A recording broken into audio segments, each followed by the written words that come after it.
Hello friends. अब आज हम लेके आए हैं एनसीईआरटी क्लास 7 एनसीईआरटी क्लास 7 का में चैप्टर 8 ज्योग्राफी का। चैप्टर 7 तक हम लोग अभी तक पढ़ चुके हैं। चैप्टर 8, तो चैप्टर 8 का नाम है human environment interaction, tropical and सब tropical region.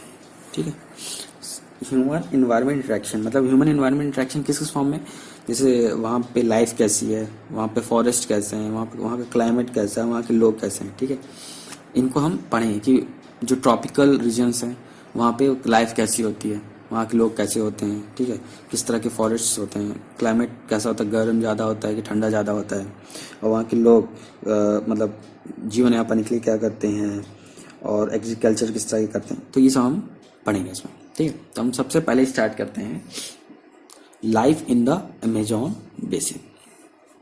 Life in the Amazon basin start करें, life in the Amazon basin. अब देखिए, दो तरह के हम बात करेंगे इसमें, एक अमेजोन बेसिन, दूसरा गंगा ब्रह्मपुत्र बेसिन। ठीक है, तो हम जब अमेजोन बेसिन की बात करते हैं तो जो ये बेसिन है, ठीक है, वो लाई करता है 10 degree north to 10 degree south. ये लाई करता है 10 degree north to 10 degree south. ठीक है, और ये अवेलेबल है इक्वेटोरियल रीजन में, इक्वेटोरियल रीजन में अवेलेबल है। ठीक है, 10 डिग्री नॉर्थ साउथ, ये ट्रॉपिकल, ये हमने आपको बताया भी था कि ट्रॉपिकल रीजन्स कहाँ पे होते हैं। ठीक है, तो 10 degree north to 10 degree south में होता है, इक्वेटोरियल रीजन्स होते हैं। तो और इसके अलावा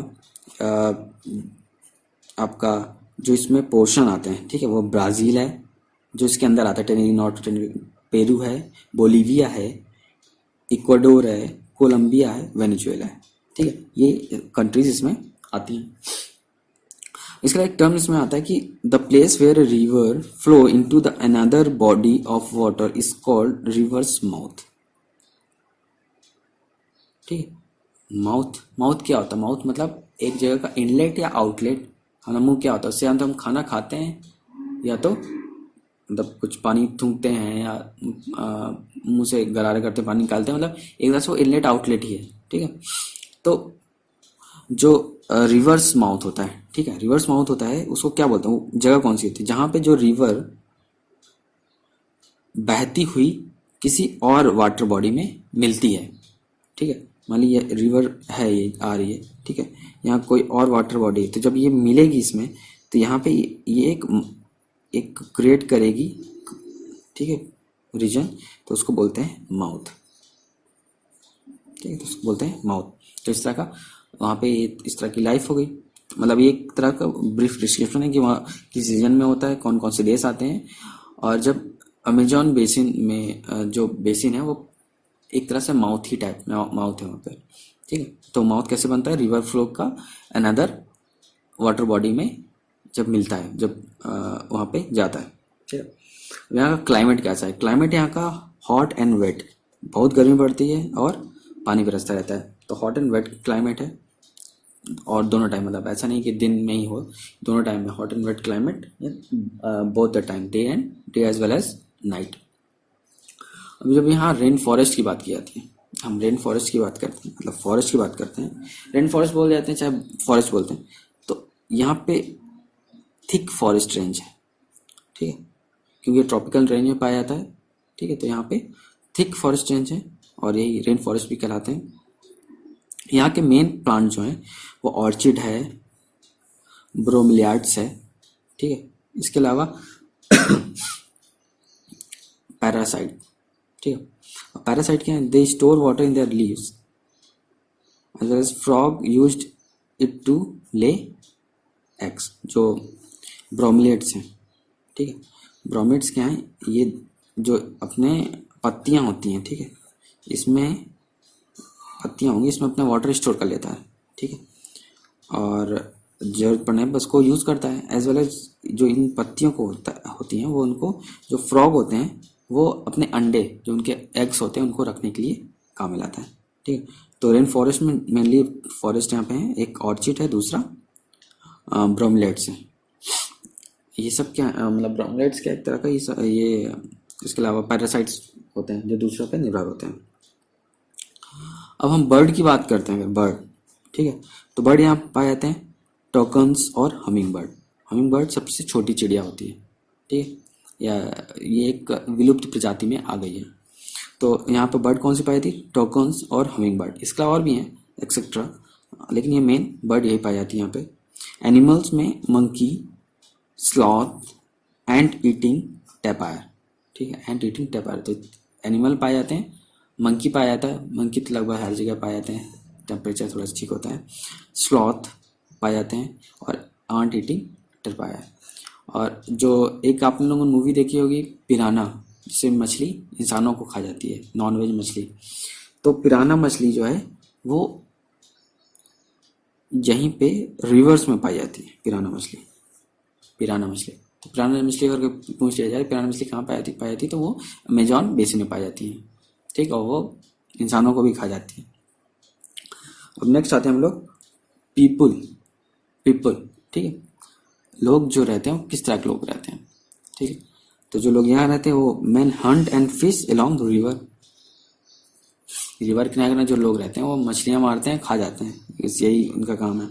और जो विमेन होती हैं वो क्रॉप का टेक केयर करती है, मतलब दोनों का काम बटा हुआ है। जो मैन है वो फिश लाते हैं, नदी किनारे हंट करते हैं, विमेन का काम होता है क्रॉप का देखभाल करना। और ये लोग जो मेनली जो क्रॉप उगाते हैं वह है tapioca, pineapple and sweet potato, ठीक है, tapioca, pineapple and sweet potato, ये लोग मेनली यही उगाते हैं। स्वीट पोटैटो मतलब आपका वो शकरकंद। और ये लोग स्लैश एंड बर्न, इसके बारे में हम आपको इससे पहले बता चुके हैं। स्लैश एंड बर्न एग्रीकल्चर क्या होता है, तो हाँ आप पिछले लेक्चर में जाके देख लीजिएगा।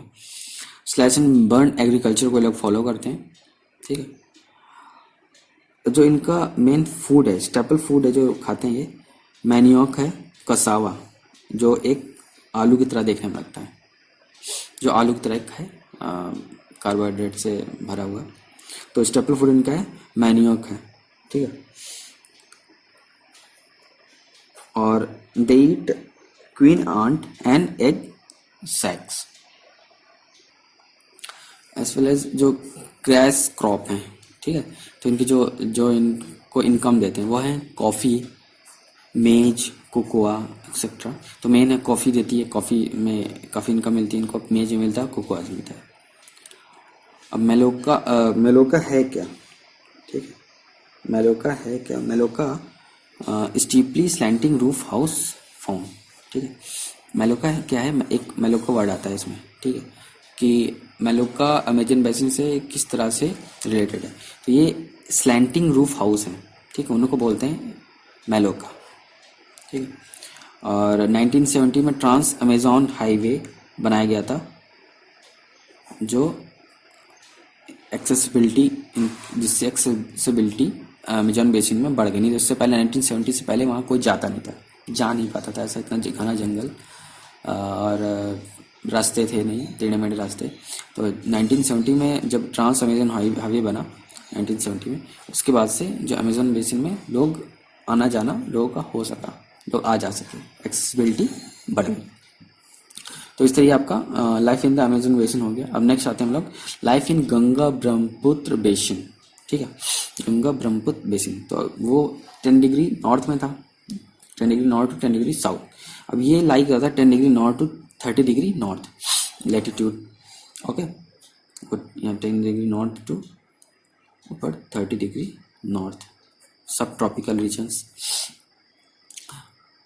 अब इसमें देखिए गंगा और ब्रह्मपुत्र की बात करें तो इनकी ट्रिब्यूटरी भी आपको पता होनी चाहिए। तो अगर गंगा की बात करते हैं, अभी रिवर की बात हम आगे एक चैप्टर में क्लास 9th में ट्रिब्यूटरीज, उनका पैटर्न, ये सब हम पढ़ेंगे, ठीक है। अभी क्या है, अभी आप सिर्फ ये देखिए कि लाइफ कैसे। तो अगर हम सिर्फ गंगा की ट्रिब्यूटरी बात किया तो वह है घाघरा, सोन, चंबल, गंडक, कोसी एक्सेट्रा, और भी हैं कई सारी, लेकिन मेन है, ठीक है, घाघरा है, सोन, चंबल। ये आप इसलिए हर बार बताते हैं कि आपको याद रहे, ठीक है, 1 बार 2 बार 3 बार, मतलब जितनी बार आप पढ़ेंगे आपको याद रहेगा। हाँ, Gandak river is the tributary of Ganga, Gandak.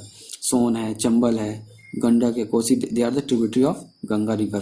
ठीक है, यहाँ पे जो सब ट्रॉपिकल रीजन है, यहाँ पे जो मानसून आता है वो मिड जून से मिड सितंबर के बीच में रहता है। मिड जून से मिड सितंबर के बीच में जो सब ट्रॉपिकल रीजन है यहाँ पे मानसून होता है। और वही जो ट्रॉपिकल है वहाँ हमेशा ही मानसून, रेनी मानसून होता है। यहाँ की सॉइल फर्टाइल होती है क्योंकि यहाँ उतने पेड़ नहीं होते हैं।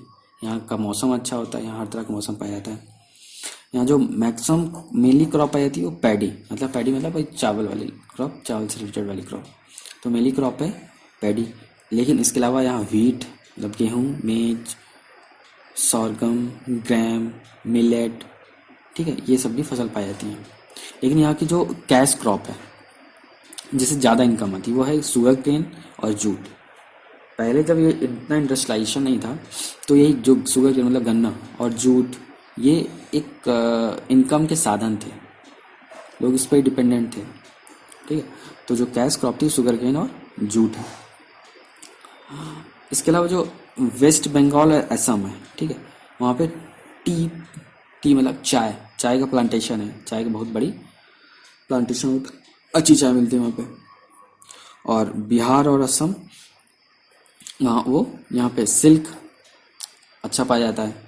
ठीक है, तो दो चीज़ की बिहार असम फेमस है सिल्क के लिए, वेस्ट बंगाल और असम टी के लिए, चाय के लिए। वाइल्ड लाइफ की अगर बात की जाए यहाँ पे तो elephant, tiger, deer, monkey, one horn rhinoceros, जो ये वन हॉर्न राइनोसर्स जो अब कम भी हो रहे हैं, इंडेंजर्ड स्पीसीज में आ गया है, ये यहाँ पाया जाता है।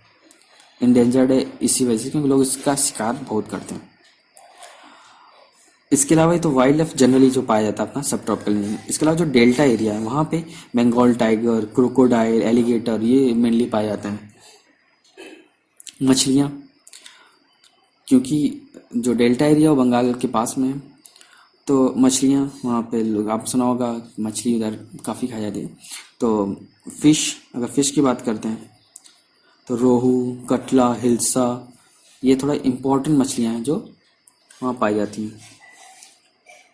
और एक चीज़ और है जो गंगा में पाई जाती हैं, गैंगेटिक डॉल्फिन जिसको बोलते हैं, जो एक डॉल्फिन ही की तरह ही होती है लेकिन वो अंधी होती है, ब्लाइंड डॉल्फिन उसको भी बोलते हैं, और या शूशू बोलते हैं, या ब्लाइंड डॉल्फिन बोलते हैं, या गैंगेटिक डॉल्फिन बोलते हैं।